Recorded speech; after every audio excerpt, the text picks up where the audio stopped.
I just want to make a little commentary about some really asinine things that have been going on recently, starting with Patricia Arquette, Jane Fonda, Reese Witherspoon, Mika Brzezinski, and the representationproject.org.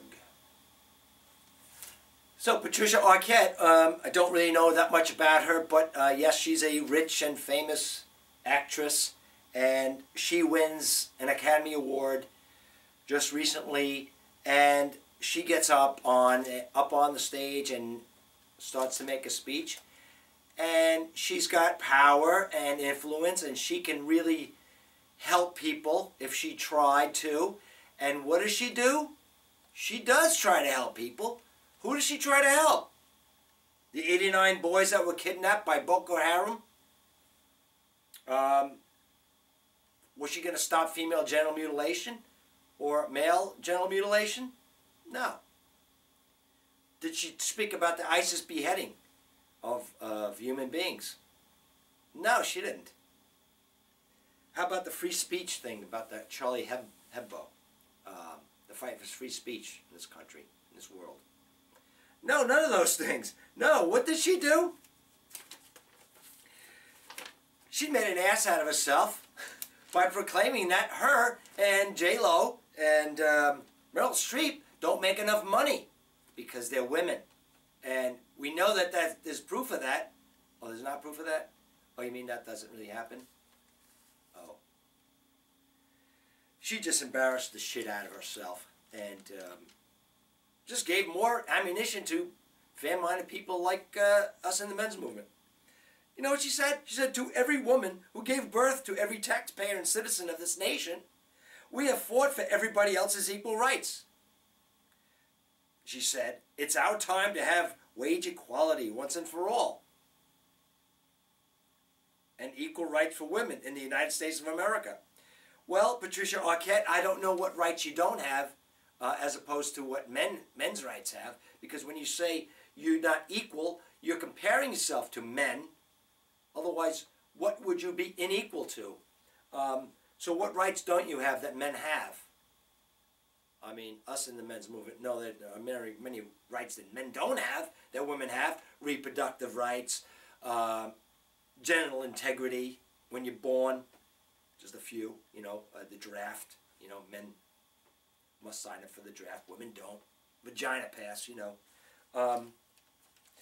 But Patricia Arquette, she knows better than all of us. She says it's time for all the women in America and the men who love women and all the gay people and people of color we've all fought for to fight for us now. So this rich white woman is asking people of color and gay people to forget their issues and go help, I guess, women of all types. Forget the gay fight.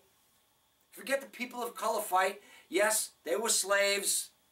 They have a very good reason for their movement. But no, Patricia Arquette and all these other famous rich white women say to forget those issues because women still are not making it enough. I guess, I don't know why. Okay, so related to this is, of course, the brilliant Amy Poehler, who's making the point now with the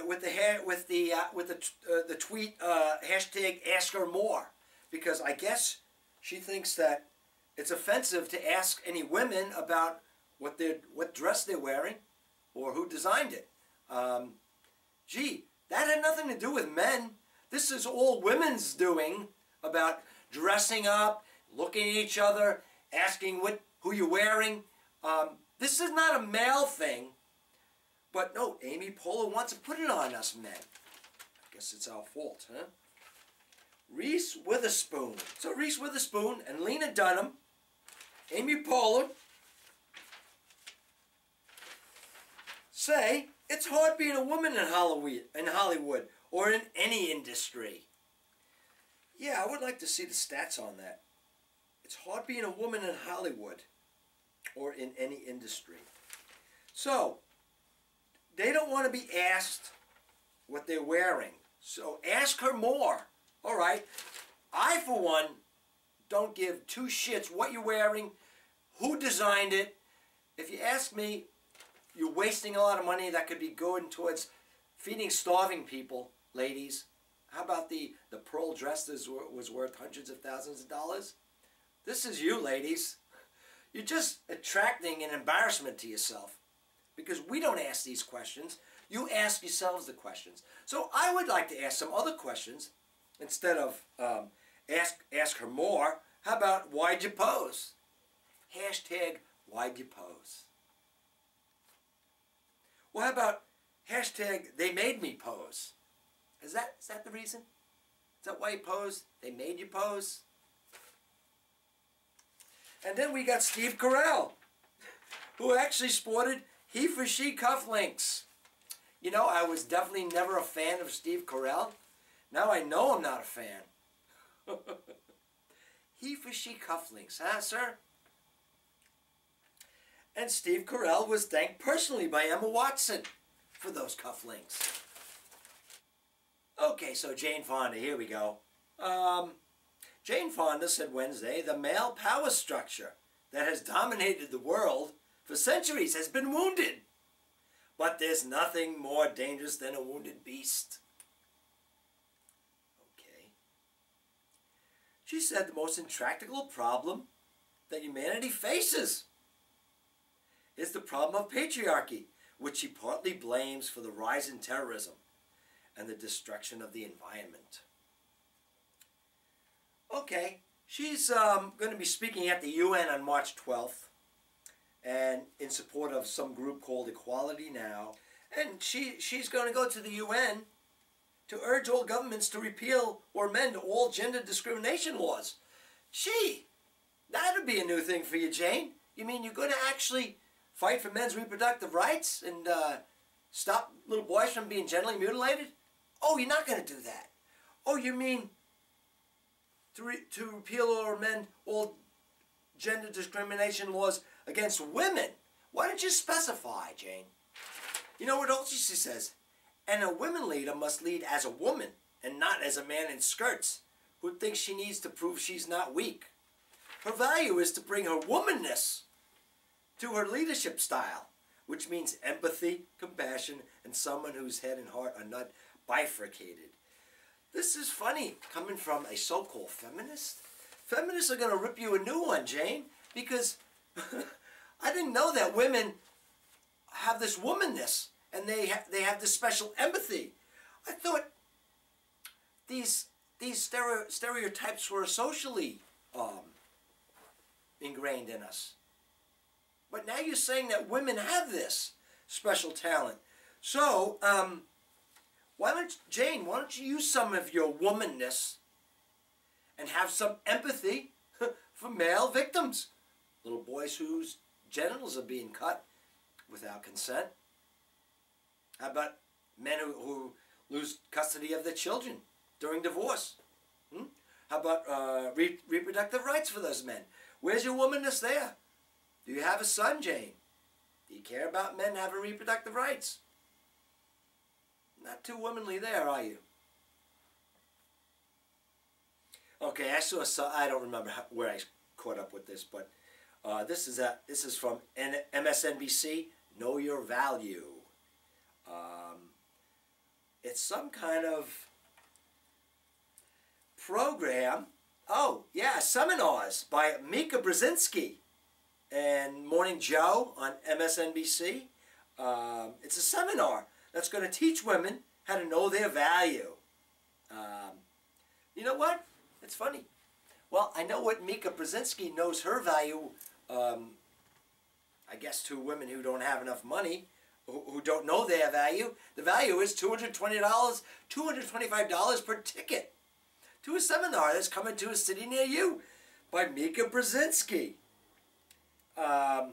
You know, Obama's a big fan of this. You know what he actually said? I urge you to go to this website. I'll give you the URL, but there's a little video there that'll really flip you out, piss you off big time.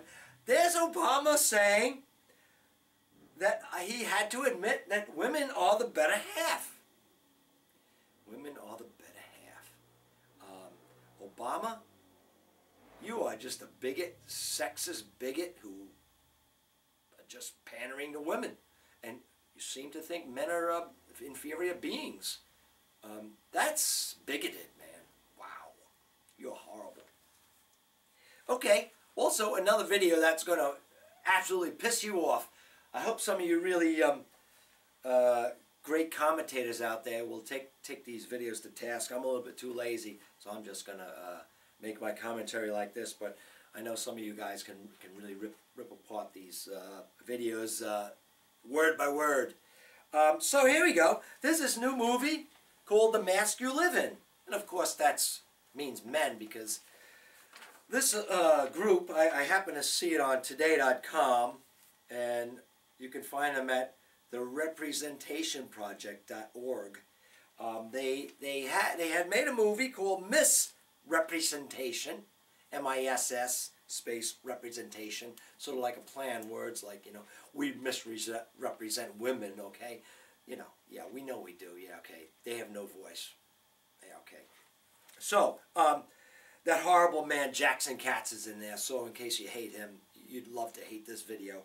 But like I said, this they had made this first movie that became well known, Misrepresentation, because, you know, it blames men for all the world's problems, and it's very easy to find an easy answer to a complex problem. Just blame something or someone. So that was very popular. So they thought that they would focus on boys and men. And so their new movie is The Mask You Live In. And sure, they see that men and boys are being stereotyped and pigeonholed and put us in this straitjacket, just like I guess women are, you know, that we have these different gender roles. But of course they don't address the concrete laws that put men in these roles.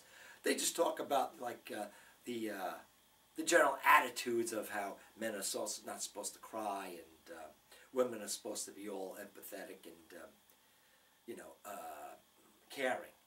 But these are not laws, and these are not things that men are in general, or the men's rights movement, are fighting against. We just want laws and to be treated as equals in the eyes of the law. We'll handle our personal lives just fine, thank you.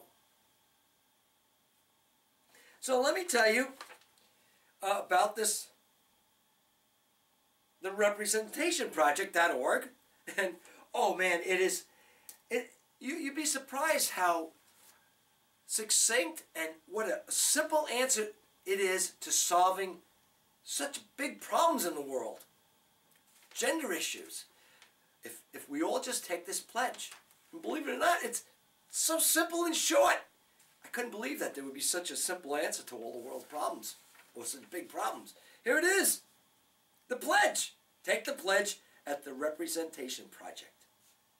It's one sentence.